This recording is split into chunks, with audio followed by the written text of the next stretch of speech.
This is R.J. Rushdoony, Easy Chair number 335, April the 5th, 1995.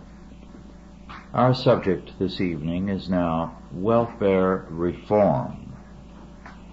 One of the problems we face today is that welfare is eating into the future of this country. The cost is so great, and we could add to welfare foreign aid, because most of our foreign aid constitutes a kind of welfare.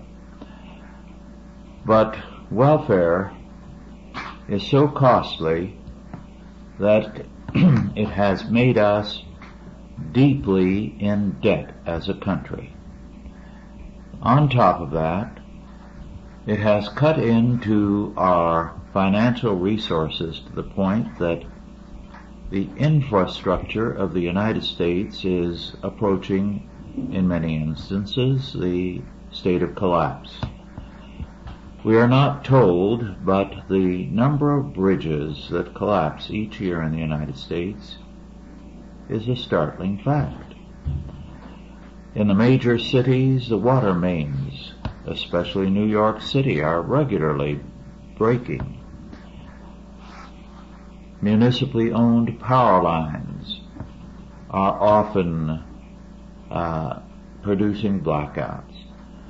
In one sphere after another, including roads, the federal, state, and county governments are no longer able to function as they once did because they are so deeply in debt. As a result, there are those who are recognizing that the problem is a critical one, and a critical area is welfare reform, because it is creating a class now, third and fourth generation peoples, who are dependent entirely upon reform and who are increasingly an expense in another sphere. They are very closely associated with crime. So the crime bill and the welfare bill, the foreign aid bill, these things are staggering in their implications for us. I have heard it said, how true it is I cannot verify, that if we eliminated these or had not indulged in them, the United States would today be in a net plus situation instead of a debtor nation.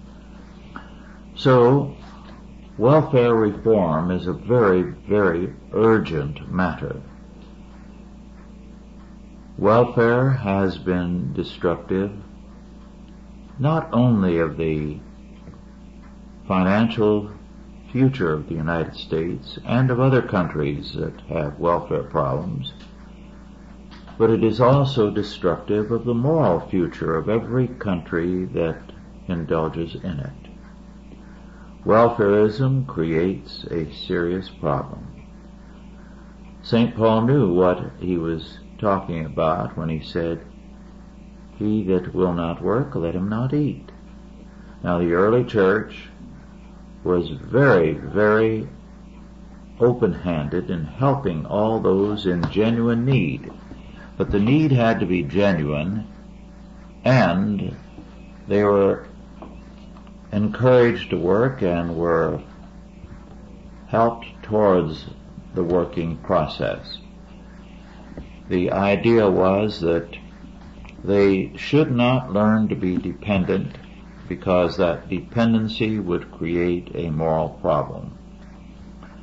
So we have bankrupted ourselves financially, and we have created morally a major crisis for ourselves, as have other nations that are doing it. Now, there is another aspect to this. The impact on those who receive welfare is very bad. But the impact on the others is not good either, because one of the things that happens when you have a large welfare population is that it creates a major rift, whether you go back to ancient Rome or to any other culture, between the people who receive the welfare and those who are working. There is a hatred both ways, a resentment, a hostility. It's a dehumanizing thing in that you begin to treat people as somehow unfit to associate with or unfit to live, although it's not openly stated so, but there is a hatred of the welfare recipient. Then there is the self-hatred of the welfare recipients.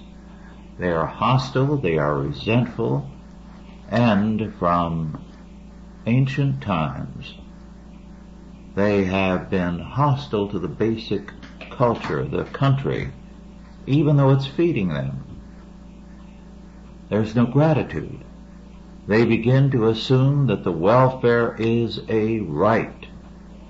And whether it's a Roman mob or an American welfare group, they insist that it is their right.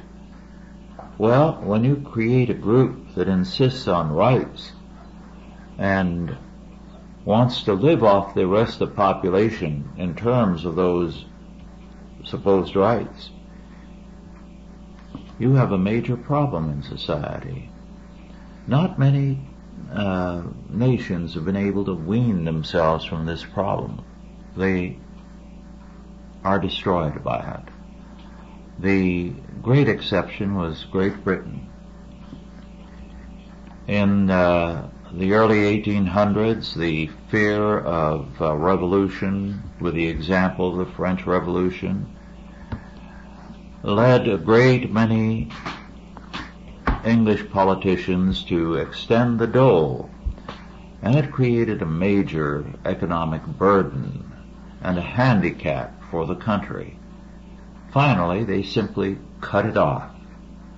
And there were those who felt that in a few years, mid-century, they would be faced with a major problem because of all these non-working peoples, and a major problem in terms of possible revolution and rioting.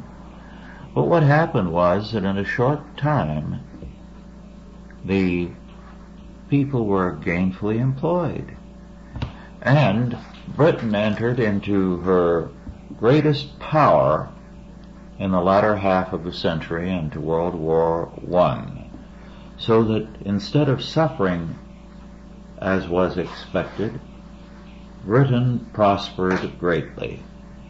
So we do have that example, which incidentally has not received adequate attention from historians. Well, with that, Douglas, would you like to comment further on the whole subject of welfare reform?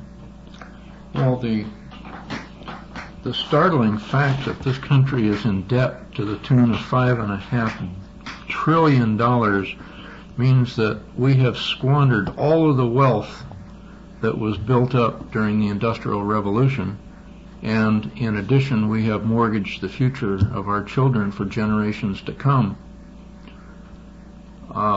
That's an awful lot to throw away. Along the lines of what you were saying, I heard a radio commentator within the last few days comment on the fact that there are now 3 workers for every individual who is drawing Social Security.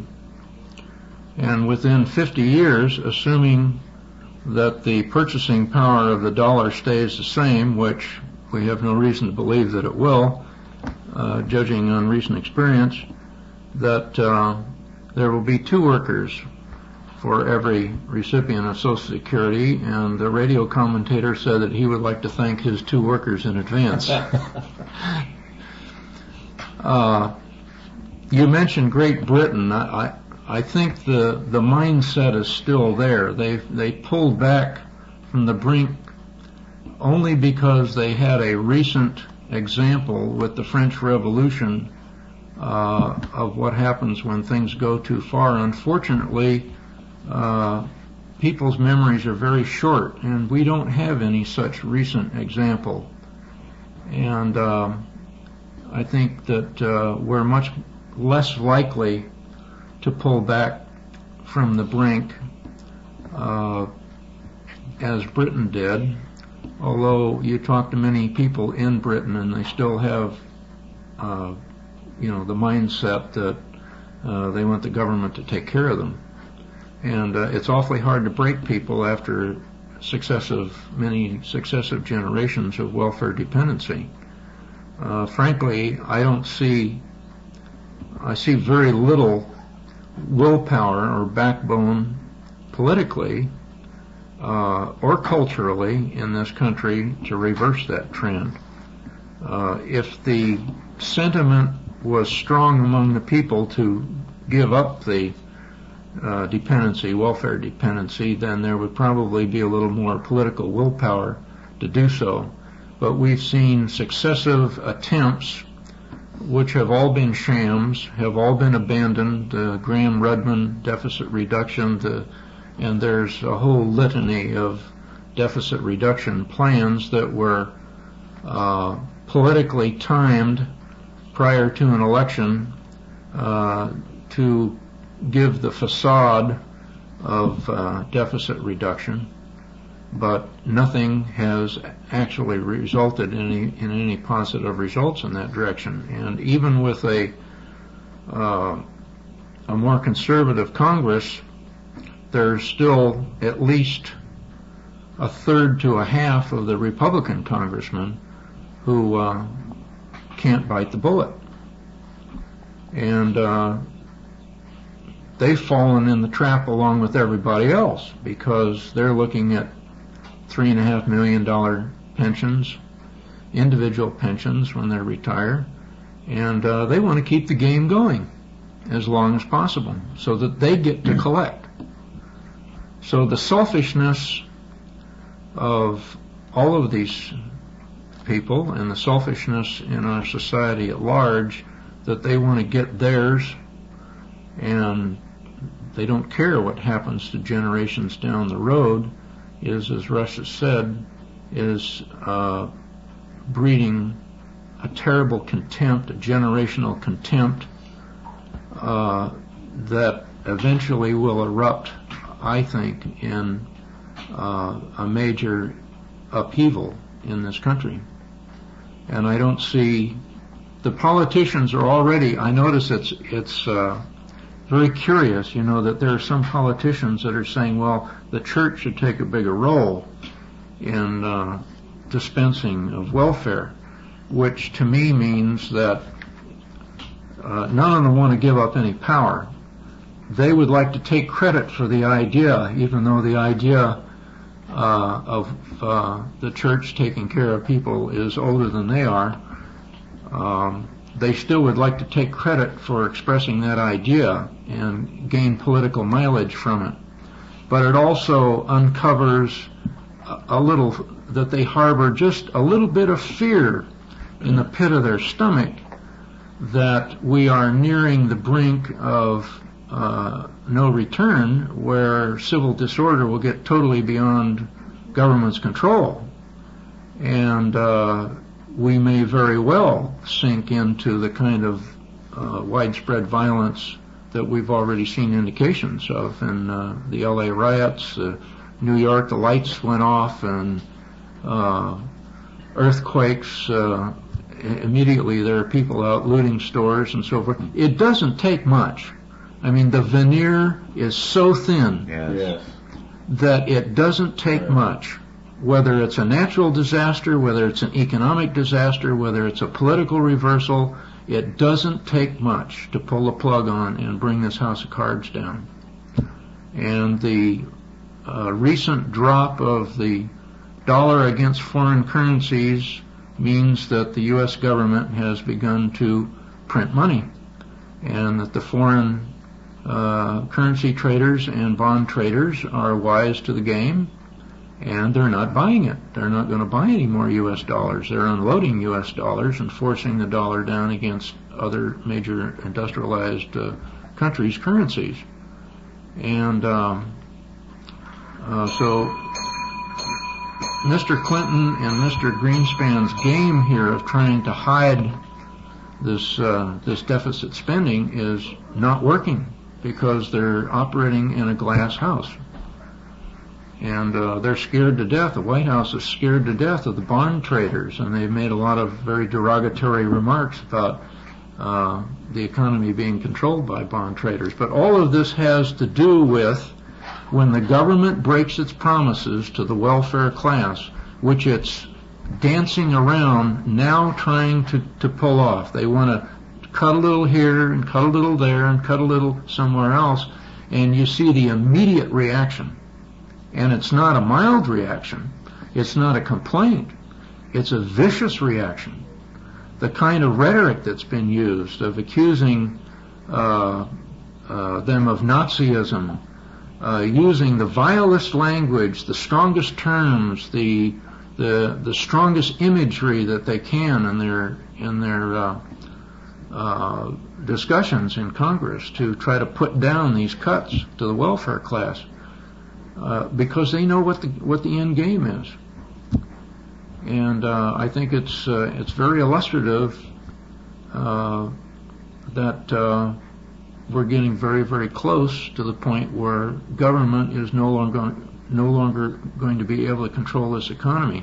Welfare reform will probably come as a result of economic collapse, because when the money's gone, the welfare is gone, and then something else will have to take over. And the only other option is the church. It's the only other organization, it's the only other institution that knows how, and it's the only other institution that has the unselfish motivation to do so. Whereas government has a selfish motivation at every turn, because it's how they maintain power, by dispensing the goodies through welfare. It's how they buy the votes. But when the money's gone, they can't buy the votes. So all of these people are going to go off in their own direction. So welfare reform I don't believe is going to come about through any political action. I think it's going to come about through economic upheaval, and the church will then have to step up to the plate. Andrew Sandlin.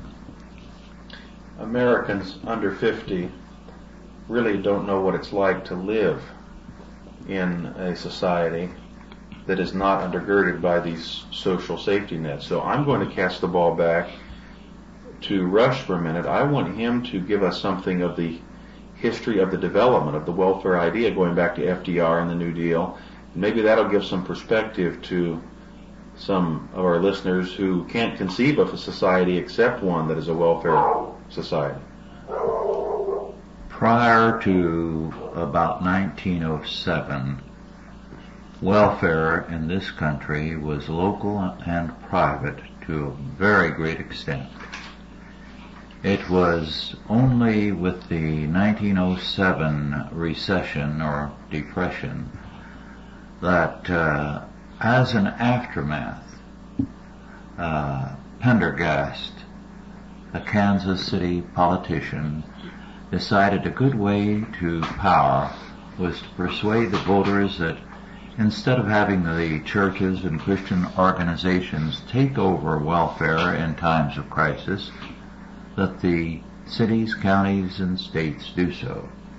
He went around lecturing, and someone who knew him and recalled that told me about it years ago, that if a fraction of a penny were added to everyone's tax bill, it would provide an accumulation of funds to take care of such crises, and the churches could go back to their business of preaching Christ. Well, of course, Pendergast was not noted for being full of the milk of human kindness, and what was a fraction of a penny became in time a tremendous part of everyone's tax bill. In fact, in most counties today, your property tax can run and its welfare and education costs between 60 and 80% of your property tax. Well, that started it, so that when Roosevelt proposed that now we have the nation do this, Congress bought it, the American people bought it, and it created welfarism as we know it. It was a very ugly thing from the beginning. There were many terrible exploitations of welfare recipients during the New Deal years, which I think now are perhaps routine and nobody thinks anything about it. The sexual exploitation alone of the women on welfare was very, very ugly. But when you create power in the state over the lives of people through welfare, and you're going to give them the welfare, what happens in time is that not only is the welfare boss, so to speak, corrupted, but the recipient is corrupted. So we've had a tremendous corruption that's ensued, and perhaps the major corruption is that Christians no longer see it as their responsibility to care one for another and for those outside the faith, and to use these crises as a time when they can witness to people on the mercy that is in Christ. Yes, I think it shouldn't go without mentioning that we need to recognize that taxation for the purpose of redistributing wealth is nothing more than theft. Yes. And that means that we have a larcenous state that we live in, as of course is almost all of Europe now. And we should also bear in mind that the modern welfare state tends to encourage immorality. And that's chiefly occurring in the case of a single woman who has numerous children. If this woman actually marries one of the fellows who impregnated her, then she's going to lose welfare benefits. But if she has more children out of wedlock, then she, of course, is able to seize more state funds. These are all things that, of course, need to be changed. But I suspect that a lot of the talk about welfare reform in Washington, D.C., and I'll have to agree with Douglas, is nothing more than just paper talk. I'm not sure that the people there, for the most part, are interested in principle change. I think they just want to slow the train down a little bit. I think a good example of a welfare culture or subculture are the Indians. That is, the Indians, that stayed on the reservation. They've been promised for generations now that if you stay on the reservation, you'll get this privilege and that privilege and this amount each month. And they've been promised this now for several generations, and what it's turned them into is completely helpless, completely non-ambitious, in subculture with problems with alcoholism. Their educational system, despite government funds, is the poorest by all standards. And then massive amounts of the welfare has been misappropriated, and it's been one of probably the worst government bureaucracy for many, many years, and recognized as such. And it's been going on for longer, perhaps, than what we normally think of as welfare and aid to dependent families and such as that. This is what it does to people. Our major cities have become, in effect, reservations for the white underclass and the black underclass. Everything that you said there, point by point, can be applied to all of these other groups that are living in the inner city. The educational system has collapsed. The crime problem is enhanced. The drug problem is enhanced. The illegitimacy rate is enhanced. really prisoners. I mean, they literally can't leave town. They can't go anywhere because they don't dare leave the place where they get their welfare check. I mean, they're as much on a reservation as an Indian is. I mean, it's just a different geographical location. And the ones who do break out of the system, whatever group they're in, when they break out of the system, they're viewed with nothing but contempt. Mm-hmm. As somehow they've sold out and become one of their horrible abusers because they become wealthy and they become ambitious. Mm-hmm. I would say it is worse, Mark, on the in the inner city than on the reservation, for this very good reason. In the early years when the reservations were set up, a little land was set aside for missions, so that most of the reservations have a Christian mission, Catholic or Protestant, and this creates a kind of counter balance and counter culture. But the inner city doesn't have anything comparable, because whatever is there is treated with contempt, and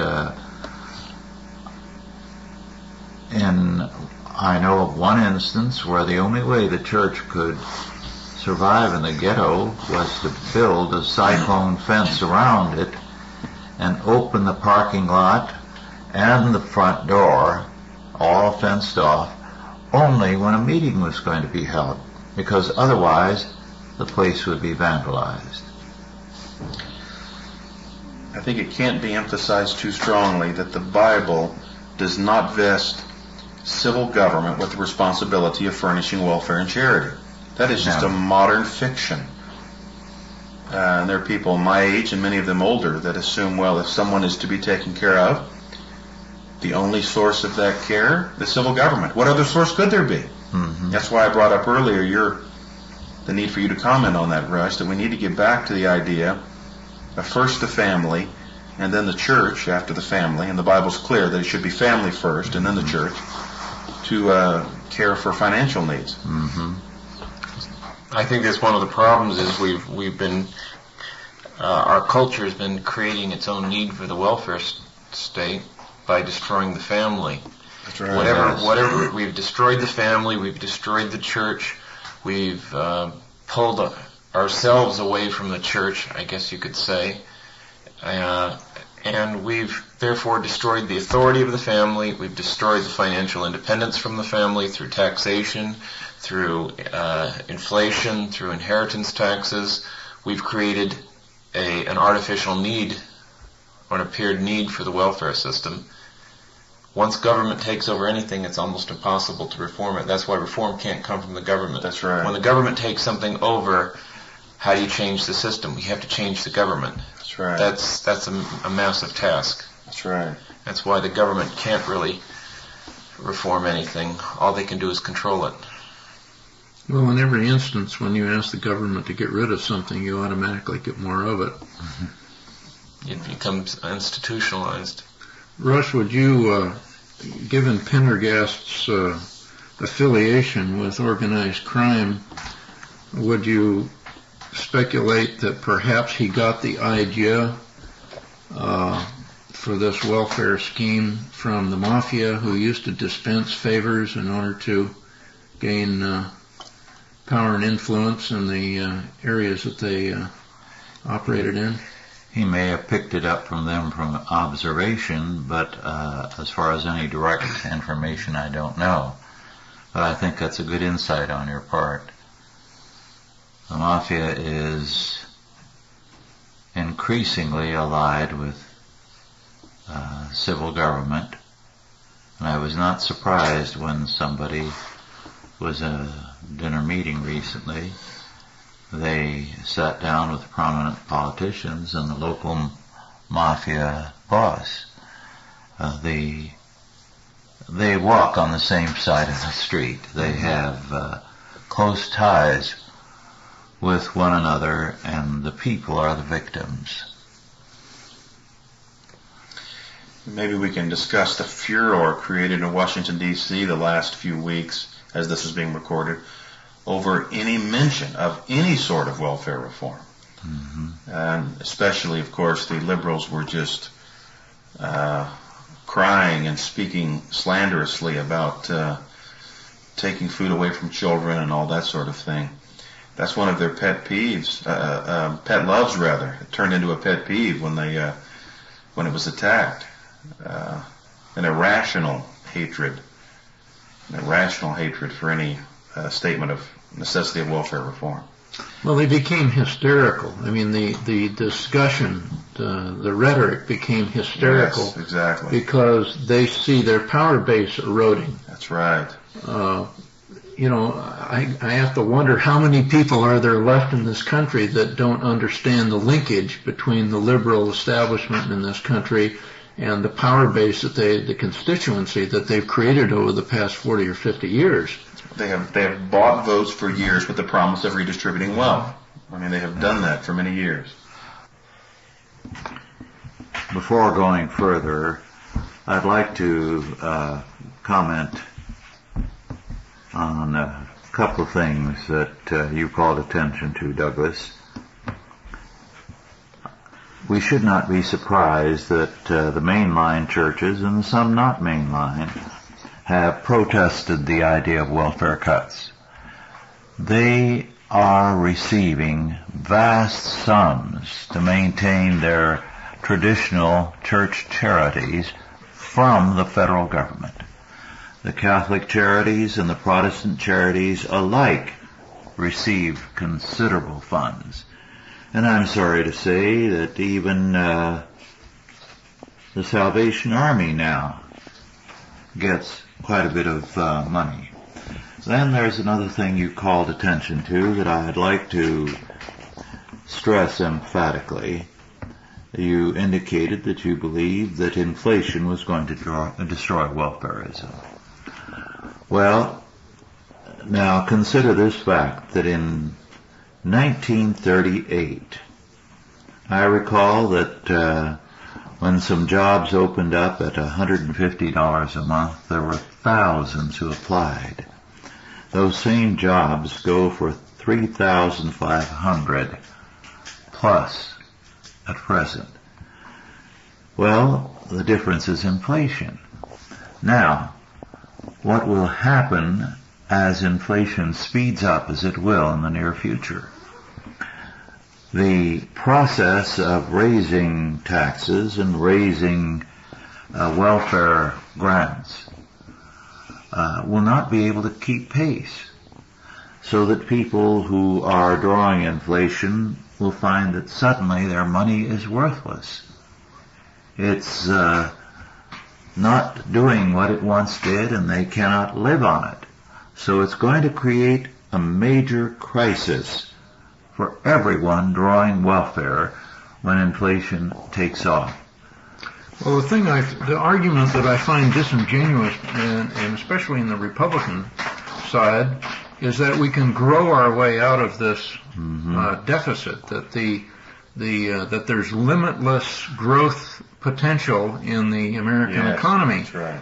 What they fail to recognize or understand is that we no longer have an American economy. We have a global economy. The prices that we pay for things in this country are not set in this country. They're set by the world marketplace.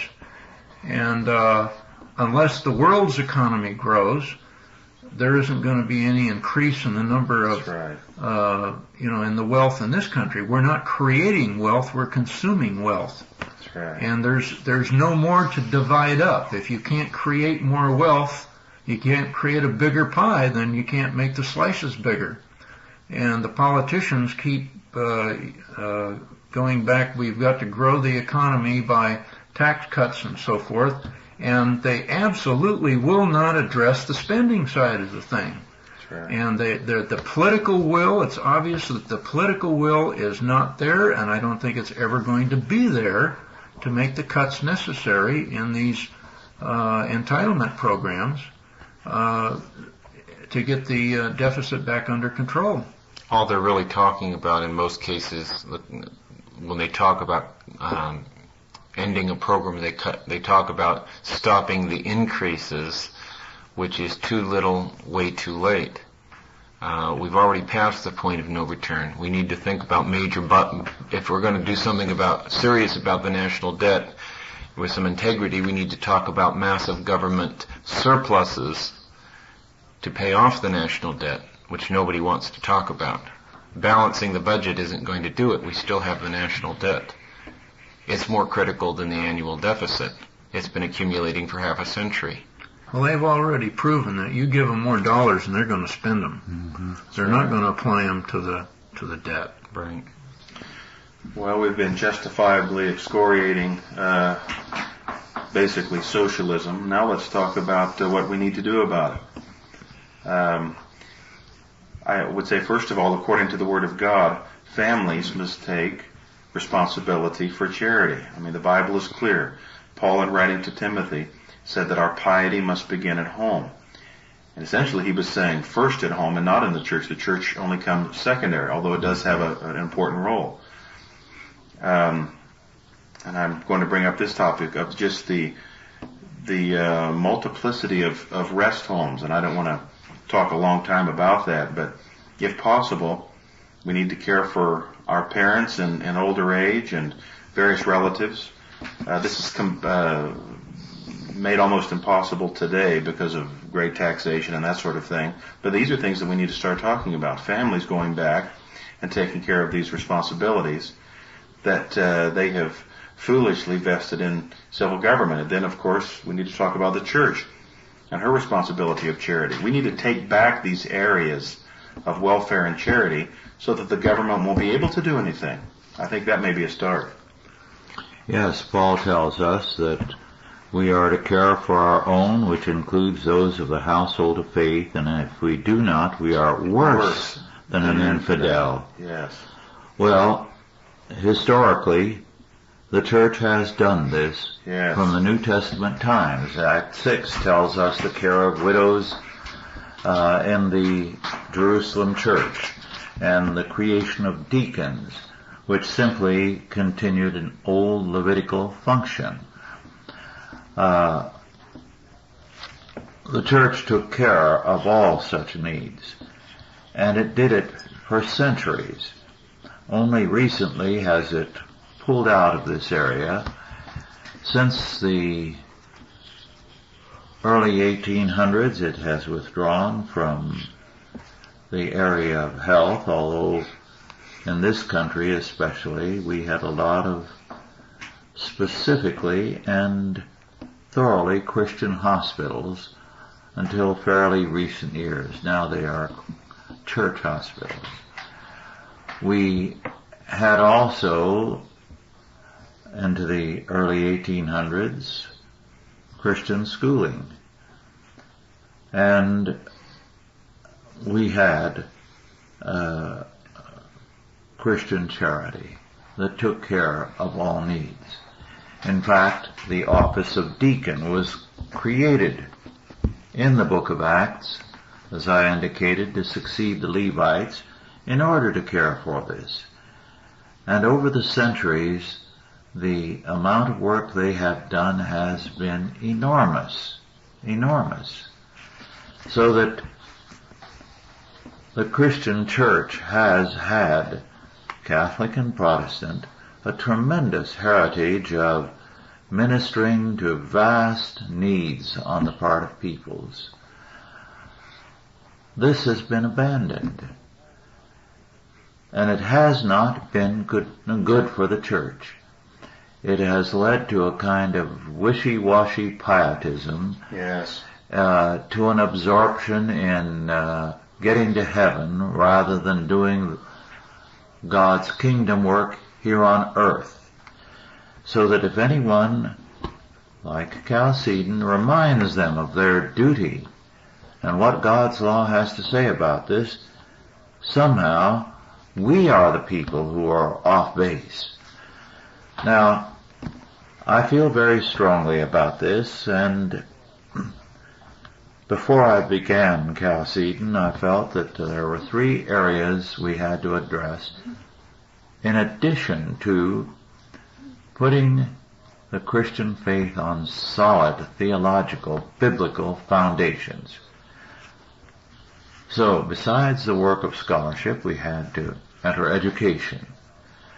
And we have had our part there, and we have someone dedicated full time now to the homeschooling cause, Sam Blumenfeld.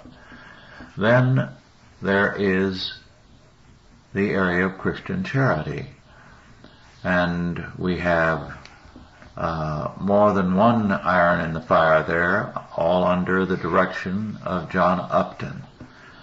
And I'd like to stress with those who hear this tape that we do need money for that. We're taking over things that other people are giving up by default. Instead of moving aggressively forward at this time as Christian churches to increase the evangelization work and to increase the charitable ministries, the church is pulling back in both spheres. And we want to help those groups that have been abandoned. This is what, of course, we had a meeting about recently for 2-3 days. How to go about handling this problem. Now, we have a great many causes that are looking to us because they've been abandoned. And I hope the people who listen to us will increase their support and indicate that they will continue to do so. Times are harder for all of us, but this makes the need in the area of Christian missions and Christian charity all the more urgent. Rush, I want to extend one point that you brought up. We need to recognize that this work is not somehow less spiritual than evangelism and that sort of thing. This pietistic attitude that pervades evangelicalism today would say, well, you folks at Chalcedon are sort of mimicking the liberal idea of the social gospel, which is a total slander. They're more interested, of course, in personal Bible study and revival meetings and that sort of thing, and tend to denigrate what we're talking about. But as the text that you mentioned indicates, just the opposite is true. Our theology is not sound if it's not put into practice in these areas. So we need to just completely abolish, if possible, this pietistic attitude that godly welfare and godly charity is somehow secondary to prayer or Bible reading. They're all important, and we need to engage in all of them. I think it's important, since we're talking about welfare and charity, the difference really, maybe we shouldn't even be calling it Christian welfare. Charity is based on love and showing Christ's love to others, and charity cannot be without law. That's right. And welfare, as we know it today, is often a very lawless thing, and it subsidizes people in a lawless and an anarchistic lifestyle. And it is completely divorced from any concept of morality. And it's self-destructive. Yes. I mean, many of these people have become self-destructive. They get on drugs, and they destroy themselves. They destroy their children and their families. It's totally self-destructive. Well, as Rush has pointed out for many years, the main form of government is self-government, and that's what it destroys. Modern welfarism destroys self-government. It forces the individual to be reliant on the state. And no wonder he feels so depressed and despondent, and then after a while inverts that to emphasize that he has certain rights, a right to a certain standard of living and that sort of thing. That's why there has to be the theological declaration that this is wrong, plus the putting into practice of the sort of welfare and charity that we're talking about. But we can never really restore family welfare and private welfare as long as we carry this massive tax burden. Because to the extent that we are heavily taxed and we are paying 20, 25, 30% or more of our income to the government, we are slaves ourselves to the government. Yeah, but there's another tax, and that's the interest tax that you pay people have got to get out of debt, and I mean totally clear of debt. That's right. Because that interest that you pay could go to much better purposes in Christian charities, and it's a heavy burden for many, many families. Yes, it is. If there's one major thing that people can do to get their lives squared away and improve their lives in many spheres, that's simply to get rid of the debt. That's right. But that interest, well, let's take the major form of indebtedness most people go into, and that's purchasing a home. The reason people feel pressured into purchasing expensive real estate is because of inflation and the assumption that if they don't go into debt now, when they're young, that they'll never be able to own property. And the government fostered that by giving tax incentives for indebtedness. Absolutely. They've created the inflation because the real estate is a hedge against inflation. So the government has created this situation where people are in debt. It's hard to even call ourselves a capitalistic economy. We don't work on capital as much as we work on manipulating debt. The government manipulates debt. People manipulate their debt, and they invest their future in how we can beat this inflation and with our own indebtedness. And the great irony of this, I've always struck in reading Deuteronomy 28 how the Lord says, if you obey my law, you will be the lender. You will not be the debtor. And just the opposite is true today in the church. Yes. The church is so deeply in debt. And I think that has to be, Mark, as you said, that has to be reversed. If we follow the law of God long term, then we should be the ones that are lending. We should not be the ones that are borrowing, going into debt. Yes, and many a church goes into debt figuring, and deeply into debt, they're going to cash in on inflation, and now they're in trouble because the economy is faltering and the church's income is not very good. Yeah. And others have gone into vast building programs believing that they're not going to have to pay for it because the rapture is going to come and Yes. They're going to beat the dealer. Yes. Now, borrowing on speculated into future income is a foolish idea, and all of us here have seen churches. I'm thinking of one right now in Georgia that a number of years ago built a huge auditorium and got into terrible trouble because of that. It's just utterly wicked. I mean, we need to say what it is. It really is wicked. Well, they fall into the same trap many people do. They buy or build something that's far greater than they can afford, far greater debt than they can service, and then the property values drop in a particular area, and the lender's looking at a sure loss because if he had to unload the property, they couldn't even recover the amount of money that's owed. You know, another factor too, we think of young Christian couples getting married. There's this illusion that they must have everything all at once, brand new furniture all the time and new automobiles and all that sort of thing, and they'll go head over heels in debt to do it. And as you well know, Rush, years ago that was not the case. They strapped themselves into debt. And by the way, we're not mainly talking about marriage, but one of the chief problems in marriage is financial difficulties. Yes. And that's one reason that contributes to so much unnecessary divorce and family problems and that sort of thing, precisely because of that problem with respect to debt and financial management. Well, a lot of it is unrealistic expectations too, and some of these unrealistic expectations are generated by the parents. You know, my daughter has to live in a big house and drive a big car and so forth, and that just doesn't work very well when you're first starting out. I think one of the things every church needs to do is to say, what about the poor and the elderly in our midst or near us? Do we have deacons? Are the deacons doing anything about it? And if not, why not? We've got to empower the deacons to do it. And if we are too small a group to be able to do something, we need to seek some other agency that can do it for us. That's right. Perhaps a group in the community, or perhaps a group elsewhere.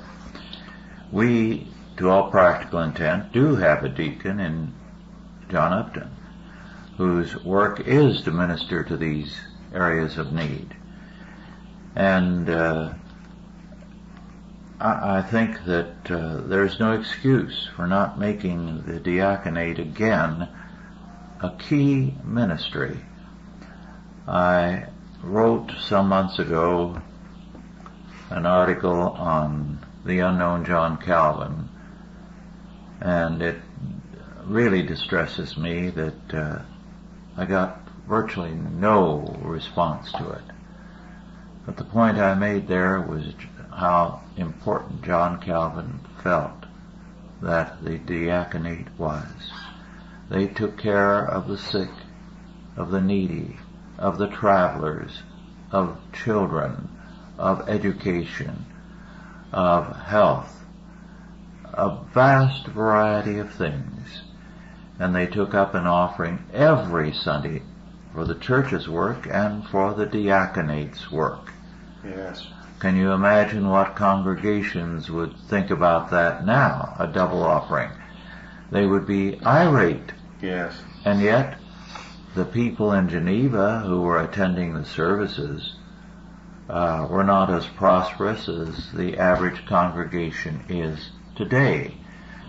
But they did believe, and Calvin so taught, that the church was to be defined by the true preaching of the Word of God and by the faithful ministry of the deacons to human needs. And we have abandoned that whole perspective. Exactly right. Most churches today, if they're going to spend money, want to spend it on the new gymnasium, the new Sunday school wing. In other words, ecclesiastical creature comfort, something that they can brag about. And that's just yes, those are very good if that's right. They have respect for God's mandate with regard to the diaconate. Absolutely. Of themselves, they're not wrong, but certainly the priority is wrong if they're not concerned with godly charity. Well, it would give me great joy if deacons were once again made important in the life of the church. In terms of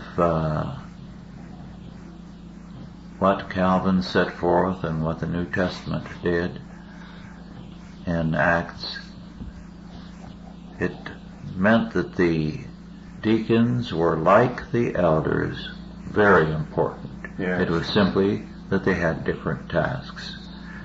Now the deacons are of very little importance in most churches in terms of their historic calling. I think there's one more point here that's always puzzled me. There's always been great fear when the government was going to impose regulations on Christian organizations that take money from the federal government. If you take money from the federal government, you dance to their tune. Yeah. Don't take the money. That's right. Mm-hmm. Yes. There's another interesting development here. The modern seminary has increasingly stressed the ministry as a profession. And they've tried to raise standards with regard to it and so on. In the process, they've forgotten that the ministry is a calling. That's right. And there's a world of difference between a profession and a calling. And today, the absence of a calling on the part of ministers, elders, and deacons is quite pronounced. Yes. And we need to get back to that. In fact, I think pulpit committees should try to ascertain whether the man they are interviewing for the ministry sees himself as a professional or a man with a calling. That's right. The distinction is critical. And again, we've been talking about the church, but we should not forget about the responsibility of the family for family members. That too is an act of godly charity and caring for family members. And it's remarkable that there's so many Christians today that leave their family and want to go out and do a, quote, great job for God that will get them some popularity or notoriety. But really, the Word of God is clear that they're first of all responsible to their family members. Mm-hmm. And not a few homes have been destroyed, ministers' homes and homes of others, precisely because of that failure of not caring for the family. Well, our time is nearly over. Do any of you have any statements you'd like to make before we conclude? Well, I think if there's going to be any chance at welfare reform, it's going to come from the bottom up. Yes. I just hope that it doesn't come up too quickly and turn the boat upside down. It's the church will have to recognize its responsibilities. Families will have to recognize their responsibilities. Individuals will have to recognize their responsibilities. And perhaps if that, I think it's beginning to take place already. I see, a lot of hopeful signs where a lot of people are getting out of debt. They are getting their family situations squared away, and they're getting in a position where they can help others. If you can't help yourself, it's kind of tough to help somebody else. Yeah. So I think that it's beginning to happen from the bottom up, and welfare reform is hopefully going to be a gradual process that will gain momentum and take over when the government collapses. Well, thank you all for listening, and God bless you.